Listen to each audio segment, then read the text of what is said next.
তোমার সাহস হয় কিভাবে আমার পারমিশন ছাড়া আমার কাগজপত্রিতে হাত দেওয়ার? ম্যাডাম আমি তো শুধু বসের হুকুম পালন করছি মাত্র। আসছে বসের হুকুম পালন করতে। তুমি একটা সুইপারের ছেলে হয়ে তুমি আমার ফাইলে হাত দিয়েছো, তোমার সাহস হয় কিভাবে? আর যদি কখনো আমার পারমিশন ছাড়া আমার ফাইলে হাত দাও তাহলে তোমার চাকরি আমি খেয়ে নিব। আরে তুমি? জি। তুমি আমাদের অফিসের সুইপারের ছেলে না? তুমি এখানে কেন? জি মানে সুইপারের ছেলে হয়ে অফিসে এসেছো, তুমি কি এখানে কাজ করতে এসেছো নাকি? আরে না না ম্যাডাম, আমি তো এই অফিসে নতুন চাকরি পেয়েছি। কি অফিসের স্যাররা কি পাগল হয়ে গেল নাকি? তোমার মতো একটা খ্যাত আনস্মার্ট মানুষকে এই অফিসে চাকরি দিছে? এক মিনিট ম্যাডাম, আমি অশিক্ষিত ছেলে নই।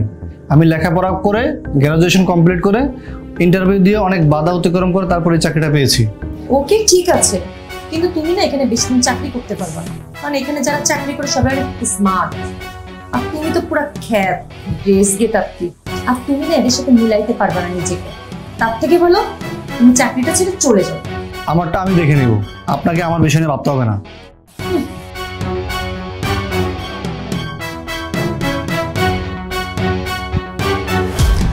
এই তুমি তুমি এখানে কি করো? কোন সাহসে তুমি আমার কাগজপত্রে হাত দিয়েছো? আসলে ম্যাম বস আপনার কাছে পাঠাচ্ছিল কিছু দরকারি ফাইল নেওয়ার জন্য। আমি আপনাকে খুঁজেছি, আপনাকে পাইনি, তাই আর কি নিজে দেখে নিলাম। তো কি হয়েছে? আমি বাইরে গিয়েছি, আবার তো আসবো নাকি? আর তোমার সাহস হয় কিভাবে আমার পারমিশন ছাড়া আমার কাগজপত্রিতে হাত দেওয়ার? ম্যাডাম আমি তো শুধু বসের হুকুম পালন করছি মাত্র। আসছে বসের হুকুম পালন করতে। তুমি একটা সুইপারের ছেলে হয়ে তুমি আমার ফাইলে হাত দিয়েছো, তোমার সাহস হয় কিভাবে? আর যদি কখনো আমার পারমিশন ছাড়া আমার ফাইলে হাত দাও তাহলে তোমার চাকরি আমি খেয়ে নিব।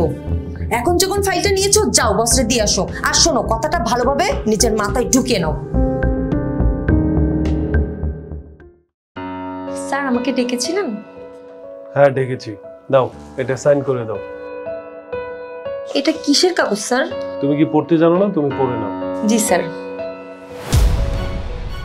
Resign letter? কেন স্যার, আমি কি করছি? আপনি আমার সাথে এরকম কেন করছেন? এই সব কিছু হয়েছে তোমার ব্যবহারের কারণে। মানে আমি কি করছি স্যার? আমি তো কিছু বুঝতেছি না। আচ্ছা তুমি বুঝতে পারছো না, আমি তোমাকে বুঝিয়ে দিচ্ছি। সোহান, সোহান একটু ভেতরে আসো কাইন্ডলি। জি বস। আচ্ছা আমি মনে করিয়ে দিচ্ছি, এই যে সোহান, সোহান হচ্ছে তোমার কলিগ, কিন্তু তুমি ওর সাথে কোনো ধরনেরই সেরকম ব্যবহার করেনি। তুমি সবসময় ওকে ইনসল্ট করেছো, ওকে ছোট করে কথা বলেছো। ও যে মানুষ সেটাই তুমি মনে করোনি। মানে ওকে পরিচয় দিতে গেলে তোমার প্রেস্টিজে বাঁধবে এরকম ব্যাপারটা তুমি বোঝাতে চেয়েছো। আসলে সত্যি বলতে কি ও মানুষ না, ওকে তো তোমার ঠিকভাবে কথা বলা উচিত ছিল, ওকে ভালো ব্যবহার করে ওকে বোঝানো উচিত ছিল। সেটা না করে ওকে তুমি অপমান করলে, এটা কি তুমি ঠিক করেছো? সোয়ানও যেভাবে এখানে যোগ্যতা এসেছে, তুমিও ঠিক একইভাবে এখানে যোগ্যতায় এসেছো। বাকি এমপ্লয়িরা যেভাবে ব্যবহার করে তোমারও সেভাবে ব্যবহার করা উচিত ছিল, কিন্তু সেটা তুমি করোনি। আই এম সরি স্যার, আমি কখনো এরকম ভুল আর করবো না।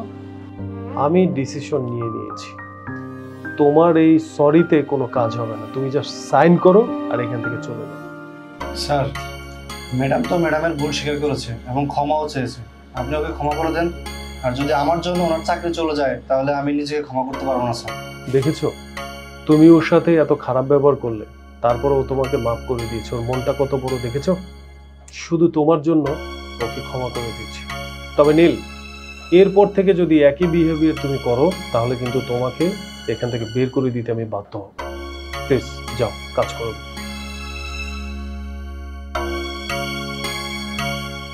সোহান, আই এম সরি, তোমার সাথে এরকম করাটা আমার একদমই ঠিক হয়নি।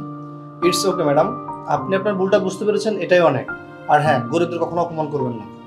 ঠিক আছে চল।